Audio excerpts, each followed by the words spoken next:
What's up everyone, John from Beyond ARTV. It's time for another episode of 7 on Sunday, my countdown series where I go through and talk about 7 of my favorite things from a particular genre, subject, theme, etc. And today we're going to be talking about 7 songs from Disney Channel artists in Disney Channel movies that didn't actually suck. Now, I grew up in the era of Disney Channel where shows like Kim Possible, That's So Raven, The Sweet Life of Zack and Cody were really popular, and there was a lot of music that they showcased on the channel at that time, and a lot of it was crap. I think we all remember the songs from Corbin Bleu, push it to the limit. Kyle Massey and his disgustingly clean rap. And possibly the worst of them all, because I guess all of the cast members of Hannah Montana just had to have a singing career.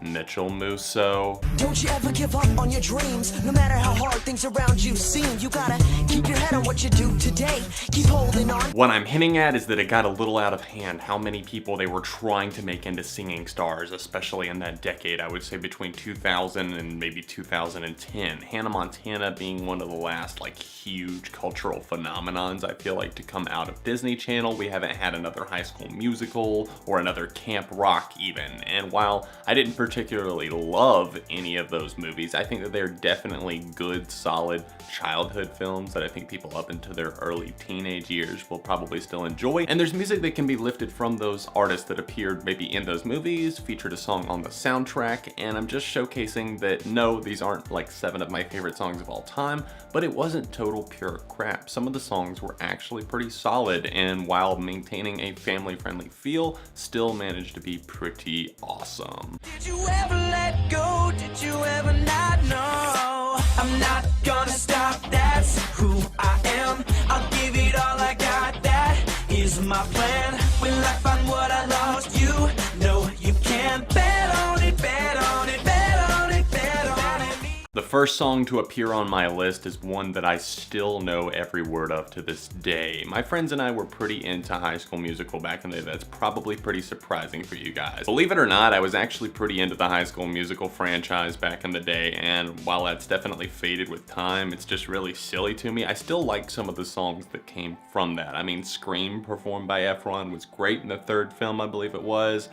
Get Your Head in the Game. Some of the musical duets, while super cheesy, were actually well sung and well performed, and I think I like that about High School Musical. Bet on It just showed up as this very empowering track and just one that showcased not backing down, believe in me, but essentially I can do this, and I thought that it really did a good job of inspiring a lot of people. I knew a lot of people that connected with this song, and it's got a nice building drum rhythm in there. It's actually a very solid melody as well, and Zac Efron, while maybe not known for being a singer, absolutely killed it on this track.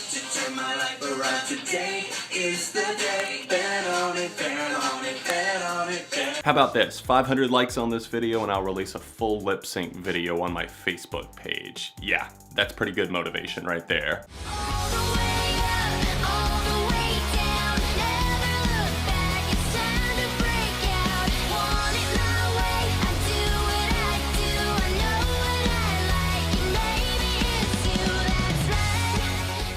Now, this singer wasn't in High School Musical, but she was gaining popularity around that time. I believe it was like 2008, 2009, and the name of this song is All the Way Up by someone who is now a pretty popular actress on ABC Family. She's got her show Young and Hungry, and I believe for a while she was dating YouTube star Jimmy Tatro. This singer is called Emily Osment. I think a lot of people might know her as being Lily on Hannah Montana, and she was another one of those ones that I was very hesitant towards, especially as she started releasing music, because even back in the day, I was like, seriously? Everybody is starting a singing career. I even made a rant about Disney Channel back in like 2010. I think you can find that if you type in my name and then Disney Channel rant. It's probably out there somewhere. But Emily Osment actually came through. I didn't like all of her songs, but I thought All the Way Up had a really nice, rocking, almost pop rock chorus that just kind of soared, and it showcased that Emily Osment, maybe with the help of a lot of autotune,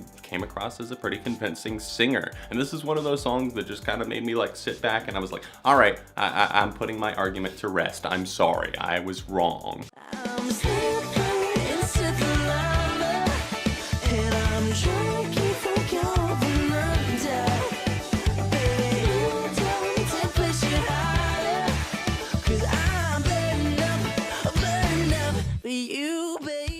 I'm hot, you're cold, and the Jonas Brothers burned up the charts in 2008, I think it was, and that music video was all over Disney Channel. You could not go a commercial break without hearing a clip of that, especially during the summer whenever they were promoting the Disney Channel games. Only early 2000s kid will remember this. I still like this song. I think Nick Jonas is probably the most memorable thing about the track, his vocal performance here, the chorus on it, and then their performance from, I think his name was like Big Rob, their security guard, I believe it was, turned like rapper, delivering a verse on this track. I don't know, it just had an infectious guitar riff, summery anthem type vibes, and it still hits to this day. I wouldn't mind listening to it right now.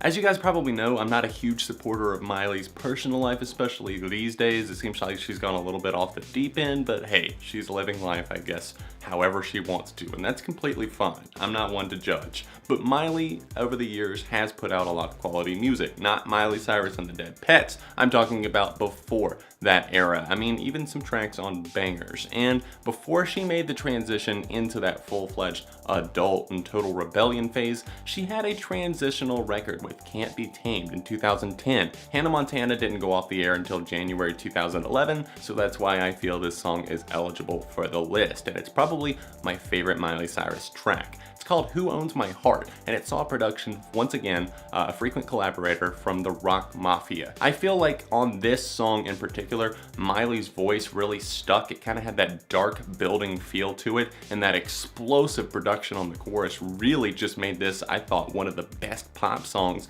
of 2010, and it's a shame that it didn't really hit the charts anywhere other than Europe. Sure, Miley was being a bit of a bad girl in this track, and it wasn't exactly Disney Channel approved, but damn it, it's a good song. Who said I can't be single and have to go out and mingle, baby? That's not me. No. Well, some may say I need to be afraid of losing everything. Demi Lovato is still going strong to this day. In fact, remains a big presence in the world of pop music. She's going on tour this summer with Nick Jonas, another former Disney Channel star this summer. They both have hits coming out. I mean, Cool for the Summer for her was big. Confident even blew up the charts, and Nick Jonas is working his way up with that track with Toflo. And I have to say that they're doing some good things after Disney Channel, but we're taking it all the way back to La La Land, a track that seems like it's still very much a part of Lovato's identity, and she was showcasing that at a younger age. She was still on Sunny with a Chance at that time. That's really how she got her start on Disney Channel, started making music thereafter, and even in the music video for this track, I think it opens up like it's a sketch from that show. And while I never really paid much attention to the show itself, I always thought that that track was a nice reminder of kind of like being true to yourself, and it was a good message to kids without being totally shove it down your throat forceful. It's like, I'm gonna look how and feel how I want to feel. If I'm confident in myself, that's fine, and that's a message that she still preaches to this day. Why not take a crazy chance? Why not do a crazy dance? If you lose a moment, you might lose a lot. So why not? Let's go back in time just a little bit further. This track actually comes from the Lizzie McGuire movie that came out in theaters, I believe, in the early 2000s. It's one that I saw quite often because my parents had to get to work early, and they would take me to before school care, and I would get dropped off there, and my school was always playing Disney Channel movies, and that was one of them that I saw so many times, along with like Cadet Kelly, Lilo and Stitch. I could probably quote more of those movies than I would like to. Once again, this is a track that's kind of like empowering, talking about going out and taking risk, and I feel like it was very influential for me because I was going through a transitional time in my life, switching schools, coming out of that school that I was just talking about and going to a new one where I ended up loving even more, but it took time for me to get there, and this is one of those songs that was kind of inspiring for me to come out of my shell and, like, I guess take more chances. And that might seem cheesy now. Looking back at it, it was a big part of my childhood. I remember singing this song at the top of my lungs, like in the car, to my dad, and he was probably like, what in the world is this? What is my son singing?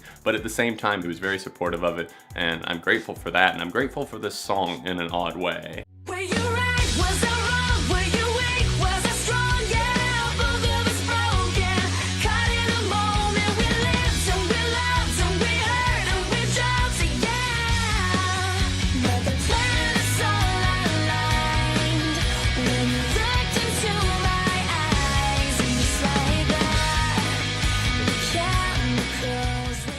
Saving my absolute favorite for last, we have Ali and AJ with the song Chemicals React. It's another one that I vividly remember just laying in front of the TV, laying on my side in the floor in front of the TV, and seeing the song coming on during the commercial breaks. They would play and break it up into like 30-second clips, and I think occasionally they would play like the full music video, and I recorded it to a VHS one time, and I would watch this over and over again. Had a huge crush on both Ali and AJ, and I believe they are still going now under Violet 76, I think is the name, as a duo now. But this track just really hit me. It's talking about like love and relating it to like different chemical elements and that sort of thing. And it's got such a good chorus on the track. The build-up is pretty great too. I like the guitar in the track, and this is one that I still actively listen to. It's in several of my playlists, and I can't say the same thing for all of the songs that I featured on here, but this is one that I still think is almost kind of a timeless classic, at least for like Disney Channel stars. Based on those merits, it definitely exceeds, I think, most expectations, and then soars in with this explosive hook, and I think their voices sound phenomenal together, layered so well, and the thick production on this track, it's just an immense accomplishment for Ali and AJ, and like I said, I still recommend the track to this day. You can leave suggestions for future episodes of 7 on Sunday in the comments section down below. Thumbs up some of the ones that you like. Maybe I'll actually make it into an episode at some point. Thanks for watching, and I will see you guys very soon right here on Beyond ARTV.